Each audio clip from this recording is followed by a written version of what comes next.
What's going on there, YouTube? What's up, YouTube? This is SEL0320. Got my friend Kenny back again.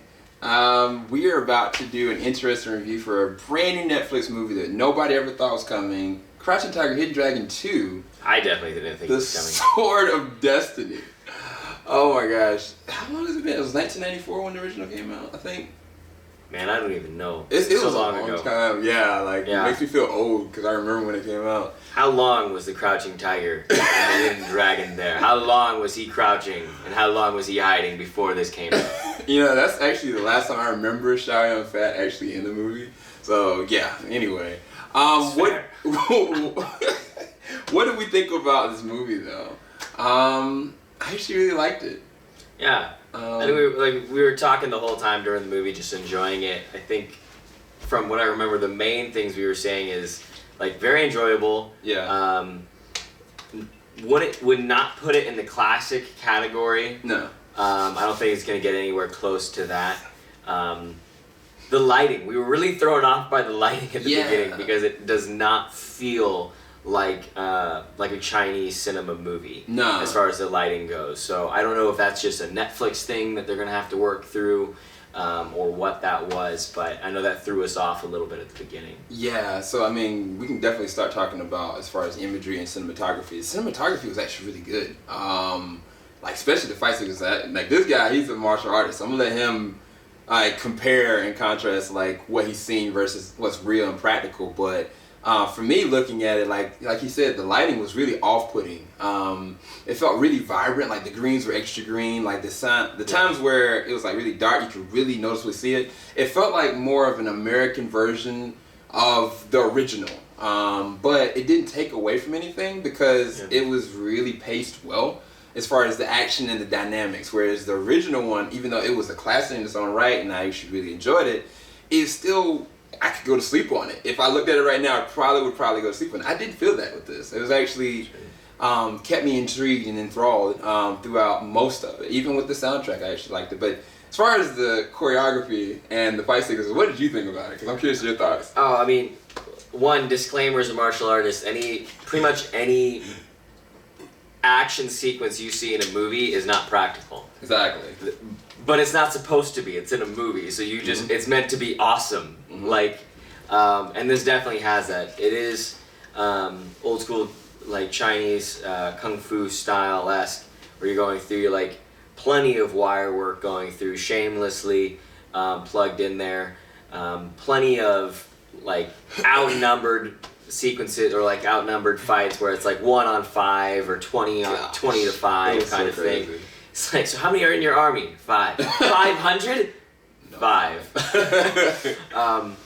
So like definitely, I mean, it was very enjoyable martial arts style, but it is like it's in the older Chinese style of wire work. Plenty of wire work. Yeah, it's a lot. I mean, they made a perfect merger of, I guess, the CG and the wire work capabilities, because there was one sequence towards the end where like you can tell like this building is crashing down, but they're sitting there still fighting off of it. But then there's like a subtle scene that I thought was one of the most beautiful action scenes I've seen in a while. It was when they were on the ice and fighting. It had 3 of the main characters, and like the way that they used CG, wire work, and practical effects, I thought it was seamless. I was like, man, I want to see more of this. Like, I've never seen anything like this. And of course, Donnie Yen was at the front of it. And the dude is just a man. He's a man in this one. So I guess we'll talk about the actors in this one. I thought it was really good having Donnie Yen be a part of it. Because he's got a really close tie with Michelle Yeoh's Yu Shi-lin that was in the original, that was one of the ones that was trying to protect the Sword of Destiny, so to speak. And their chemistry and their dynamics are really good. Because to be honest, one of the things we said at the end of the movie is there's not one kiss in this movie. Yeah. It's all about romance and love story, and yet none of it. We were talking about there's one random like blurred out butt shot that's just kind of like, we used to remember it coming in and it just seemed very out of place. Yeah. In the midst of everything, it's like they did it just to have this one line, which would have been just as fine if you just had the girl sitting in the tub anyways. Yeah. You know, so you didn't have to see anything. They blur it all out anyway, so I mean, it's censor-wise, but it's just, again, it kind of felt out of place in that. Yeah, it was really weird. But as far as the actors, I thought that they all sold it. I felt like they were taken from the world of the original one. I mean, even like having new people like Jason Scott Lee, who was in the Jungle Book. He plays the main bad guy. Hades died, Mowgli.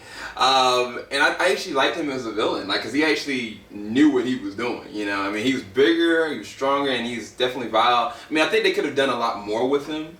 And he kind of felt really linear, but he didn't need to be, you know, one of the like most devious kind of people for me to be engaged with the movie, because this is an action-based film versus the original one be more dramatified. Yeah, that is a big difference between these two. This one, even as Sam was saying, is like almost Americanized, where it's like it's action driven going through. Yeah. The first one, definitely not. Like the action was beautiful. Yeah. But it was primarily through the drama that was pushing it forward from my remembrance of it anyways. Yeah, like it's kind of like even that one and Hero, those kind of had that same kind of touches to them. They're classic in their own rights, but they have a lot of undertones that's dramatic. This one, it does have a love story though. It has two good love stories, two well-driven stories that had secrets behind them. And I think the newcomer, what's her name? Natasha Lee Bordizzo. I think I'm probably getting these names wrong, by the way. I'm sorry. Plays the role of Snow Vase. I actually liked her character. She was really interesting. Her and Harry Shum, that plays Tai Fang. This dude is actually from Glee. He was the dancer in Glee. He's the Asian guy in Glee. And they both have really good chemistry, and I like their dynamics, especially their backstory. I thought it was really intriguing. But what did you think about acting in those ones?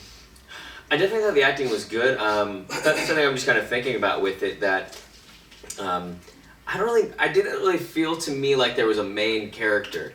Like there was a main group of them, but it's like it just bounced around so much between them all. Yeah.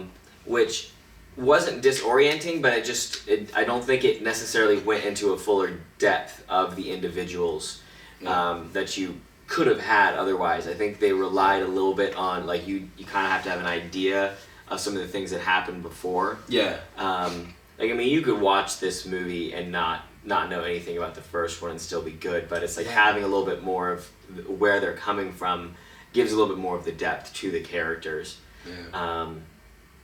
Maybe that's what they were going for. Maybe they're trying to pull people in that had never seen the original other than by title. And just like, okay, you want action, you wanted to have us correct things from the original one, you want us to push the boundaries. Maybe that's why they did that like that, because you're right, like there was no real protagonist, you know, like it was, they all had their own intricate stories. Even like there's a group of 5 like warriors that kind of joins the group, and you know, their characters really don't get fulfilled, in my opinion. But they did mean something, you know. It wasn't like their lives weren't in vain, but it was like where they could have gone. Especially maybe if they had actually made this a series. You know, imagine if this would have been a series, or like if they're trying to make like sequels of this movie, then this, I think that they could have pushed the boundaries if it was probably like a show versus just a 1 hour and 40-minute movie. Maybe that's what they should have done. But as far as the story is concerned, I actually liked the story. I didn't have any real problems with it. Other than just the lighting, it was just, I mean, it's a direct sequel to the original. And I think it's actually a pretty decent sequel. Because Xiao Yun-fat that played Li Mubai, his character has died, and it's like the legacy that he left off with that location.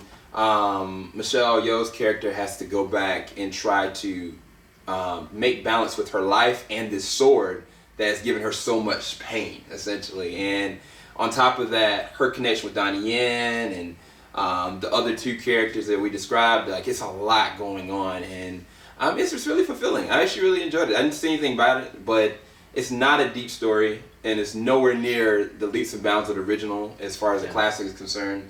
But I actually liked it. But what was your final thoughts, I guess, of the story?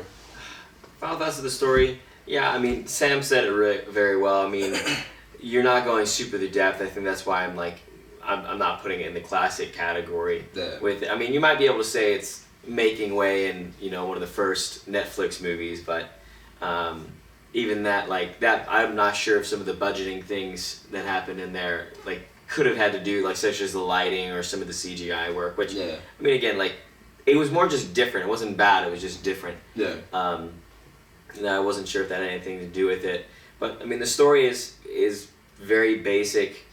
I mean, Chinese kung fu movie where it's like one warring kung fu faction thinks they're better than everybody else. And that is the premise of the conflict of what's going on. and then it's like, well, in order to get dominance, we need this sword, Exactly. the ultimate sword.